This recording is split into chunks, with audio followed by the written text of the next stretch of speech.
सावधान हो जावे। जय श्री ओम नमः सिद्धेभ्यः, ओम नमः सिद्धेभ्यः, ओम नमः सिद्धेभ्यः। नमो अरहन्ताणं, नमो सिद्धाणं, नमो आयर्याणं, नमो वज्रायाणं, नमो लोहे सवसाहुणम्। वन्दे तु सर्वसिद्धे ध्रुवमचलमणोवमं गदिं पत्ते वोच्छामि समयपाहुड मृणमो सुदकेवली भणिदम्।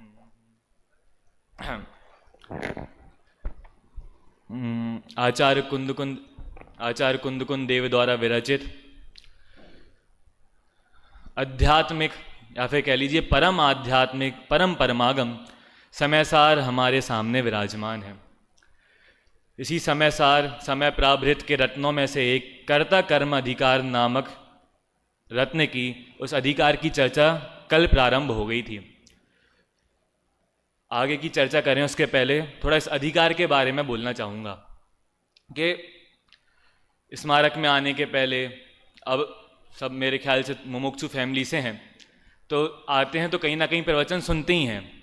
अब प्रवचन सुनते हैं, उतना ज्ञान है नहीं, लेकिन सुनते रुचि से हैं, क्योंकि घर वाले सब जा रहे हैं, कुछ अच्छा काम होगा इसलिए जा रहे हैं, तो रुचि से सुनने जाते हैं। वहाँ पे सुनते हैं कि भैया एक द्रव्य पर द्रव्य का कुछ कर नहीं सकता।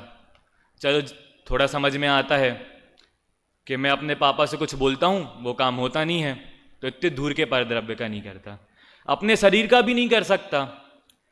इस बात से थोड़ा बाहर आ ही पाता हूँ, उतने में बोलता है कि बात आती है क्रोध का कुछ नहीं कर सकता, आश्रवादी भाव का मैं करता नहीं हूँ, तो ये बात आती है। अब ये थोड़ी प्रोसेसिंग चली रही होती है इसके बारे में, फिर बोल देते हैं कि जो ज्ञानी है वो आश्रवों का करता नहीं है, अज्ञानी मात्र आश्रवों का करता है, लेकिन ज्ञानियों को आश्रव होते हैं। लो फिर कन्फ्यूजन, तो ये सारी कन्फ्यूजन बनी रहती हैं। कभी कभार तो ऐसा लगता है उस समय कि जो दादा के प्रवचन में बात आ रही ना, नरक ने अपने लिए शास्त्र लिखे तो उनमें अपनी विशेषताएं लिख दी, अपने लिए बेनिफिट्स लिख दिए। ऐसे ही ज्ञानियों ने शास्त्र लिखे तो अपने लिए ही कि ज्ञानी कुछ भी करे वो ज्ञानी रहेगा, तो वो बता दिया।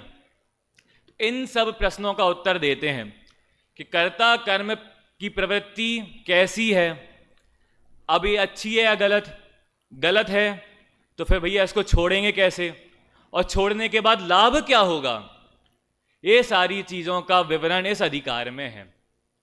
कल इस अधिकार का प्रारंभिक पहला कलश पूर्व के प्रवचन काल से अपन ने सुन लिया था, लगभग पूरा ही कलश हो गया था, कुछ विशेषण रह गए हैं, एक बार पाठ करेंगे।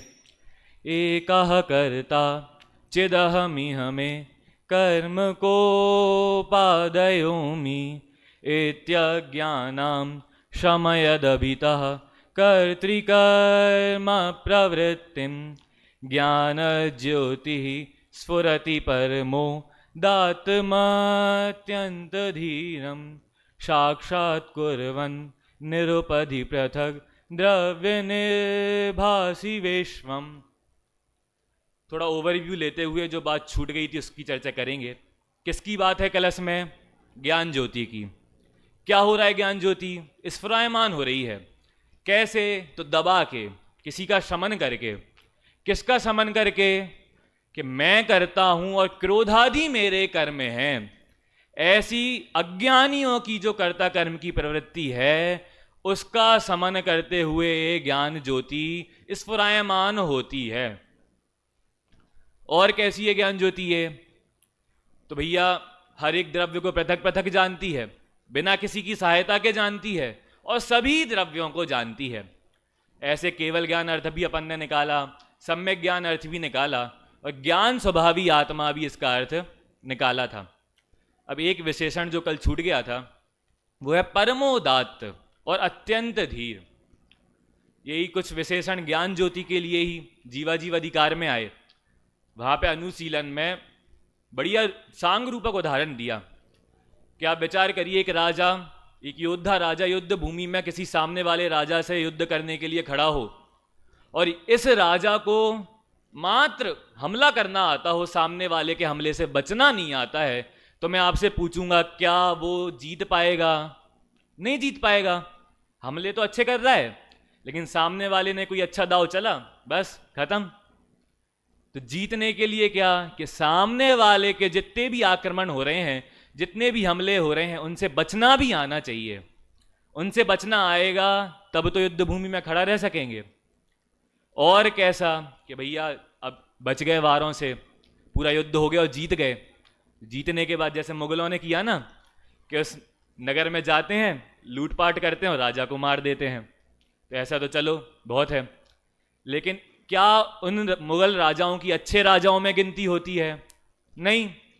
अच्छे नायक राजा कौन है कि जिनने युद्ध जीत लिया, युद्ध जीतने के बाद जिस राजा से युद्ध जीता था, उस राजा का राज्य जैसा था वैसा का वैसा ही उसे वापस लौटा दिया। चलिए ये तो उदाहरण हुआ। ज्ञान ज्योति पे लगाइए, ये ज्ञान ज्योति है। अब कितने भी गे के आक्रमण इस पर हो रहे हैं, यानी अनंत गे इसके ज्ञान में झलकने के लिए आ रहे हैं, इसमें झलकने के लिए आ रहे हैं, लेकिन भैया वो ऐसा नहीं बोलती वो ज्ञान ज्योति कि अब रहने दो, इतने ही जान पाऊंगा मैं, इतनी ही जान पाऊंगा। कितने भी गए हों, जितने हैं और इससे अनंत गुणे और हों, सबको जान सकती है। तो वैसी ज्ञान ज्योति है, और जान लेने के बाद भी अनंत में से अनंत गे हैं, उनमें से एक में भी हस्तक्षेप नहीं करती। जैसे गे हैं, जैसा वो पदार्थ विद्यमान है वैसे ही रहने देती है, हस्तक्षेप बिल्कुल नहीं करती है। इसलिए इसको नायक बोला। और कैसा? धीरोदात्त नायक, परम उदार, अत्यंत धीर नायक बोला।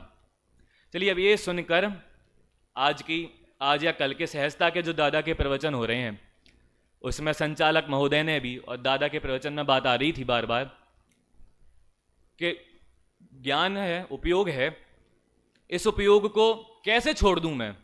अभी छोड़ दूंगा तो खुले सांड की तरह कहीं भी भाग जाएगा, तो मुझे इसको रोक कर रखना है। लेकिन ये कलश मान लो उस बात का निषेध कर रहा है कि उपयोग को रोका तो जा ही नहीं सकता, और रोक कर रखने के विकल्प भी कार्यकारी नहीं है। क्यों?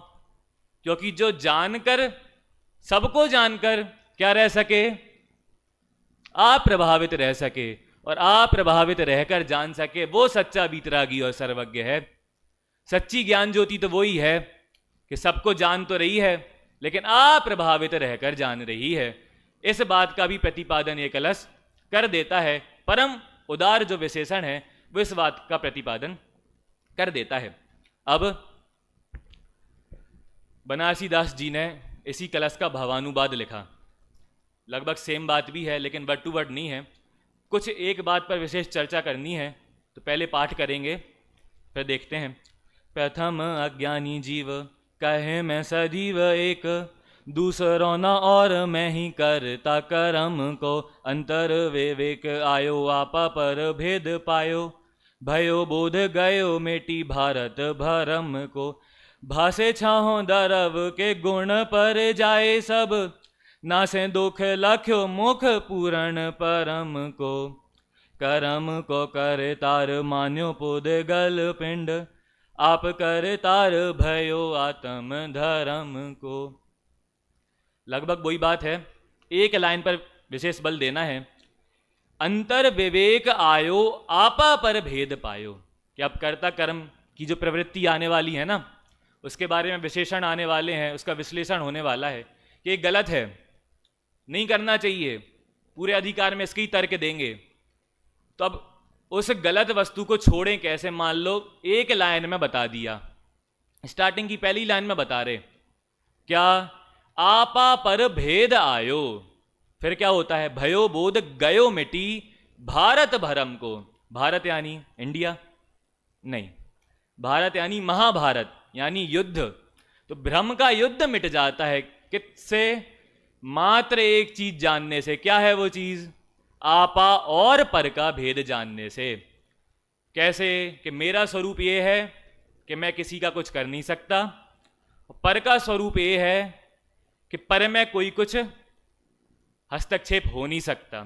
ऐसे ही वाइस वर्सा दोनों में लगा लें कि मेरा कोई कुछ कर नहीं पाएगा और मैं किसी का कुछ करता नहीं हूं। ऐसी पर का कोई कुछ कर नहीं पाएगा और पर किसी में कुछ करता नहीं है।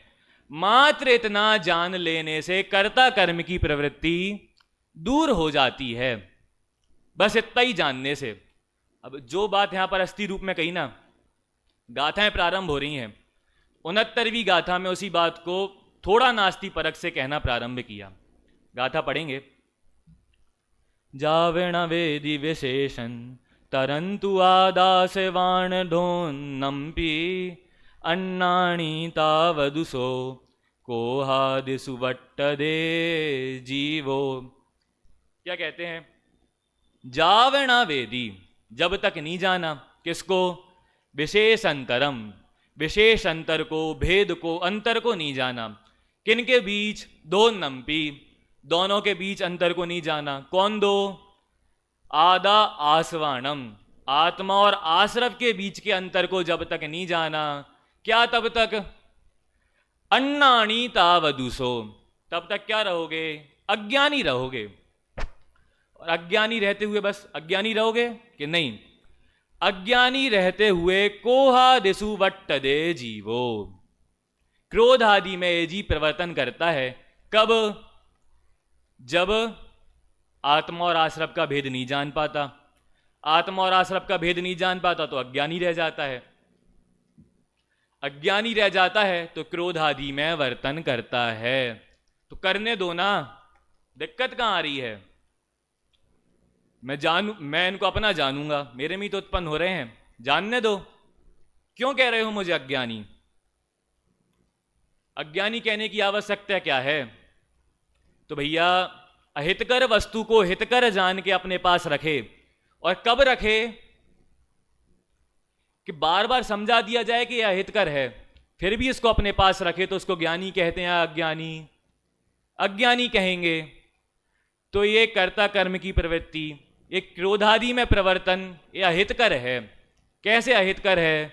तो मान लो उसको ही बताने के लिए अगली गाथा लिखी।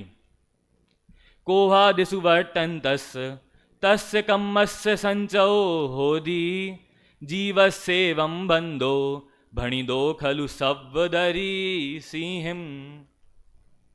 कैसे भैया? क्या हितकर है? कि जीवस्येवं बंधम भणिदो, जीव को ऐसे ही बंध होता है। कैसे? कैसे बंध होता है? कोहादिसु वट्टन्तस्य, क्रोध आदि में प्रवर्तन करने के कारण, कम्मस्य संचयोधि, कर्म का संचय ये करता है, अर्थात इसको बंध होता है। अब पीछे कारणों की श्रृंखला लगाते जाइए। बंद हो रहा है, किसके कारण हो रहा है? क्रोधादि में प्रवर्तन करने के कारण। क्रोधादि में प्रवर्तन कर रहा है किसके कारण? कि अज्ञानी रह गया, इसके कारण। अब अज्ञानी किसके कारण रह गया? क्यों रह गया? क्योंकि आत्मा और आश्रम में भेद नहीं जान पाया। तो वापस उस कलश के भावानुवाद पर जाइए कि आपा पर भेद भयो, तो क्या हो जाएगा? भ्रम की महाभारत मिट जाएगी। वैसे ही यहां आत्मा और आश्रम का भेद ज्ञान हो तो अज्ञानी से ज्ञानी हो जाए। जैसे ही ज्ञानी हो तो क्रोधादि में प्रवर्तन रुक जाए, और जैसे ही प्रवर्तन रुके वैसे ही बंद होना रुक जाए, वैसे ही कर्म का संचय होना रुक जाएगा। तो मात्र इसका ज्ञान करना ही, किसका ज्ञान करना? मात्र एक चीज का ज्ञान करना कि आत्मा अलग है और ये आश्रव भाव अलग है, शरीर आदि अलग है। और आश्रव और शरीर की बात हो गई है, फिर तो भाई माता पिता स्त्री मकान आदि की क्या ही कहना कि चर्म दूर होने पर रोम समूह रहे कैसे। इनको भिन्न बता दिया तो बाकी तो भिन्न समझना ही कि इनकी तो कर्ता हम है ही नहीं, इनके यानी आश्रव आदि के भी कर्ता नहीं है, क्योंकि ये मेरे से भिन्न हैं। अब थोड़ा आचार्य अमृत चंद्र ने क्या लिखा उस पर भी विचार करेंगे। दो तरफ आप देखना, एक तरफ क्रिया है, एक तरफ संबंध है तादात्म्य संबंध, दूसरी तरफ संबंध है संयोग सिद्ध संबंध। एक तरफ एक क्रिया है स्वभावभूत क्रिया, इस तरफ क्रिया है परभाव भूत क्रिया। तादात्म्य संबंध क्या? उसी रूप, साधारण भाषा में उसी ही रूप। तो ज्ञान ही आत्मा है, आत्मा ही ज्ञान है कहते ही हैं हम। तो ज्ञान और आत्मा में कौन सा संबंध हुआ? तादात्म्य सिद्ध संबंध। और संयोग सिद्ध संबंध क्या होता है? कि दो वस्तुएं जो मिल रही हों, अलग अलग दो वस्तुएं मिल रही हों, उसको संयोग बोलते हैं, तो वो संयोग सिद्ध संबंध है। अब क्रियाओं पे आओ कि तादात्म्य संबंध, कि जो मैं ही हूं वो क्रिया मेरी ही होगी, तो स्वभाव भूत क्रिया। और क्रोधादि से संयोग सिद्ध संबंध है, तो ये बात ये सिद्ध कर रही है कि क्रोधादि मेरे नहीं है। क्यों? क्योंकि संयोग सिद्ध संबंध उनमें होता है जो परस्पर भिन्न हो। क्रोधादि और आत्मा में संयोग सिद्ध संबंध है, इसका मतलब वो परस्पर भिन्न है। और अगर भिन्न है और उसकी जो क्रिया है तो वो पर की क्रिया होगी, तो परभाव भूत क्रिया है। चलो ये जान लिया। अब क्या करना? तो अब जयचंदी छावड़ा के उदाहरण पे जाना। क्या उदाहरण? थोड़ा अपन मॉडिफाई करते हैं कि कॉपी लिखने का जो चल रहा है, नोटबुक लिखने का, तो प्रश्न देखने के लिए किसी की नोटबुक अपन ने ली और नोटबुक लेने के बाद प्रश्न लिख लिए और खुद सोच के उत्तर लिख लिया। बैठे थे, उतने में ही कोई आया, थोड़ी देर में कोई आया और उसने बोला कि भाई मुझे प्रश्न लिखना है, कॉपी दे दो। और जिस दूसरे की कॉपी अपन ने ली थी ना, वो ले जाने लगा। तो अपन बोलेंगे रुक जाओ, वो छोड़ो, मेरी वाली ले जाओ। क्यों भैया, अपनी कॉपी को खतरे में क्यों डाल रहे हो? दूसरे की ले जा रहा है, ले जाने दो। कि दूसरे की है उसमें निसंक पने प्रवृत्ति नहीं होती। पहले उससे पूछूंगा कि इसको दे दूं, तब मेरी है, चलो ठीक है, खतरा है, दूसरे को देने में खतरा है, बड़ी मेहनत से लिखी है, खतरा है, लेकिन भैया ठीक है, मेरी है, दे सकता हूं, निसंक हूं। जयचंद जी छावड़ा ने क्या दिया उदाहरण कि दो घर हैं, एक तो खुद का घर है और एक पर घर है। अब खुद के घर में किसी से पूछेगा नहीं, सीधे सीधे अंदर चल जाता जाएगा, किसी भी कमरे में जाना उस कमरे में चला जाएगा। लेकिन किसी और का घर हो ना, जैसे आप 10 लक्षण में गए, उन्होंने ही बुलाया आपको, ऐसा नहीं कि आप खुद से गए हो, उन्होंने ही आपको बुलाया है, फिर भी घर में प्रवेश करने के पहले एक बार पूछते हैं क्या मैं अंदर आ जाऊं? कि सीधे जाते हैं? पूछते हैं ना, क्योंकि निसंक प्रवृत्ति है, नहीं होती है पर के घर में। पर के घर में निसंक प्रवृत्ति अगर हो तो क्या दिक्कत आएगी? वैसे ही थोड़ा यहां पर आओ, सिद्धांत पे आओ। क्या है सिद्धांत? स्वभावभूत क्रिया क्या थी? आपसे पूछता हूं, क्या थी स्वभावभूत क्रिया? ज्ञान क्रिया थी या फिर क्रोधादि क्रिया थी? स्वभावभूत ज्ञान क्रिया, यानी मेरी थी वो ज्ञान क्रिया। अब मैं उसमें अपने घर की तरह निसंक प्रवृत्ति करूं तो इसका निषेध किया गया है कि नहीं किया गया? नहीं किया गया है। जैसे अपने घर में निसंक घूमो, कोई कुछ नहीं बोलेगा। अब उल्टा परभाव भूत क्रिया क्या थी? क्रोधादि भाव, आश्रव भाव, इनकी क्रिया परभाव भूत है, ये पर हैं, तो इनमें निसंक प्रवृत्ति का निषेध किया है कि इनमें निसंक प्रवृत्ति नहीं करो। क्योंकि जैसे बाहर में किसी के घर को आप अपना समझने लगो, 10 लक्षण में किसी के घर पर रुके और अपना समझ, बहुत ज़्यादा ही अपना समझने लगे, बहुत ज़्यादा अपना समझने लगे, तो वो प्यार से पूछेंगे कि पंडित जी कल से आपको धर्मशाला में रुकना है क्या? तो पर में निसंक प्रवृत्ति करने का बुरा ही फल होता है, इसलिए निषेध किया। लेकिन जिस चीज का निषेध हो और हर व्यक्ति बात मानकर उस निषेधित वस्तु को प्रयोग ना करे, मान जाए, तो हर व्यक्ति ज्ञानी नहीं हो जाएगा? नहीं होता और हर व्यक्ति ज्ञानी। आचार्य देव बार बार निषेध करें तो भी ये अज्ञानी वस्तु, अज्ञानी जीव अपने अज्ञान के कारण क्या करता है? परभाव भूत क्रिया को स्वभाव भूत मान लेता है, उस पर के घर को अपना घर मान लेता है और उसमें निसंकतया प्रवृत्ति करने लगता है। तो करने दो ना निसंक प्रवृत्ति, नहीं रोक रहा मुझे कोई, किसी ने नहीं रोका पर के घर में निसंक प्रवृत्ति करने में। अहित है, जैसे यहां पर अहित था ना, वैसे ही यहां अहित है। कौन सा? तो दूसरी गाथा की टीका में लिखते हैं, क्या हित है? इन सब के कारण, वही श्रृंखला, वही कारणों की श्रृंखला जो आपको बताई थी, कर्म का बंध होता है कि पर को अपना माना तो अज्ञानी कहलाता है। अज्ञानी कहलाने के बाद क्रोधादि में परिवर्तन करता है, और क्रोधादि में परिवर्तन करने से इसको बंध होता है, और बंध होने के बाद, अब विशेष ध्यान इस वाक्य पर दीजिएगा, आचार्य अमृतचंद्र देव ने लिखा कि इस प्रकार अपने अज्ञान के कारण कर्ता कर्म भाव से क्रोधादि में प्रवर्तमान इस आत्मा के क्रोधादि की प्रवृत्ति रूप परिणाम को निमित्त मात्र करके स्वयं अपने भाव से ही परिणमित होता हुआ पौद्गलिक कर्म इकट्ठा होता है। आचार्य अमृतचंद्र देव को पता था, क्या पता था? पंचम काल है, अनपढ़ से अनपढ़ के पास पीएचडी है। कौन सी पीएचडी? छल ग्रहण करने की पीएचडी। अनपढ़ से अनपढ़ व्यक्ति के पास है। गलती से थोड़ी सी भाषा इधर उधर करी कि अभी तो बता रहे हैं क्रोधादि भाव का कर्ता कर्म मैं नहीं हूं, और टीका में खुद ही बोलने लगे कि मेरे कारण ये पौद्गलिक कर्म मेरे से बंधते हैं, दोनों बात में विरोध आ जाएगा। इसलिए वहां पर ध्यान पूर्वक लिखते हैं कि अपने भाव से ही परिणमित होता हुआ, किसी अन्य ने परिणमन नहीं कराया है, अपने ही भाव से परिणमित होता हुआ ये पुद्गल कर्म खुद आता है और खुद बंधता है। अब इस बात से उल्टा भी समझना, कैसा? कि अब पुद्गल बंध रोकना है ना, कर्म बंध रोकना है, तो पुद्गल परमाणुओं के सामने बैरिकेड लगा नहीं पाओगे, उनके सामने बैरिकेड लगाने का विकल्प कार्यकारी है नहीं।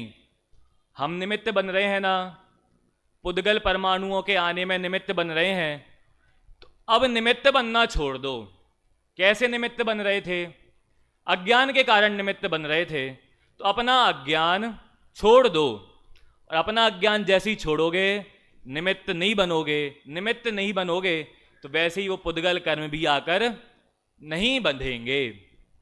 अब जैसा कि स्टार्टिंग में एक हेडिंग दी थी आपको, क्यों लिख रहे हैं दोनों गाथाएं, कि आगे कर्ता कर्म के बारे में बहुत बुरा बुरा बोलेंगे, कर्ता कर्म की प्रवृत्ति के बारे में तर्क देंगे कि ये गलत है, इसको मानने वाला मिथ्या दृष्टि है, और मिथ्या दृष्टि जीव जैन मत के बाहर है, जिनेंद्र के मत के बाहर है, ऐसा बोलेंगे।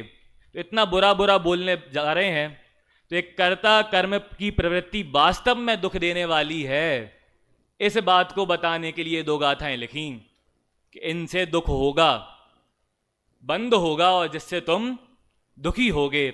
इस बात को ये गाथाएं बता रही हैं। चलिए अब एक प्रश्न उपस्थित यहां पर होते हैं। कौन से प्रश्न?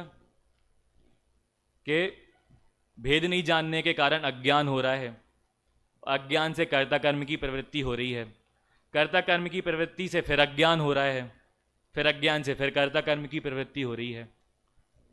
तो कुछ दोष सा लग रहा है ना, कर्ता कर्म की प्रवृत्ति से अज्ञान, अज्ञान से कर्ता कर्म की प्रवृत्ति, फिर अज्ञान। तो ऐसे एक दोष का नाम आपको याद आ रहा होगा। कौन सा दोष? इतरेतर आश्रय दोष। और एक और दोष है, जब इसका खंडन कर देंगे तो सामने वाला श्रोता एक और दोष की संभावना प्रकट करेगा कि आचार्य देव इसमें अनवस्था दोष भी प्रकट हो रहा है। तो ये दोनों दोष यहां पर प्रकट हो रहे हैं, लग रहा है प्रकट हो रहे हैं, लेकिन ये वास्तव में दोष नहीं है, क्योंकि आचार्य ने खंडन कर दिया है। तो अब इनका खंडन कैसे किया, इन दोषों की संभावना कैसे उपस्थित हो रही है, तो ये थोड़ी चर्चा अपन कल के प्रवचनों में करेंगे। आपसे भी ऐसी अपेक्षा है, थोड़ी अगर आप पढ़ के आएँ तो हो सकता है कि आपके माध्यम से कल के प्रवचन प्रारंभ किए जाएं। चलिए बाकी इन प्रवचनों से यही प्रेरणा लेंगे कि कर्ता कर्म की प्रवृत्ति वास्तव में दुखदायी है, और दुख कोई चाहता नहीं है। अगर आप भी दुख नहीं चाहते हैं तो जल्द से जल्द इन कर्ता कर्म की प्रवृत्ति को छोड़ें।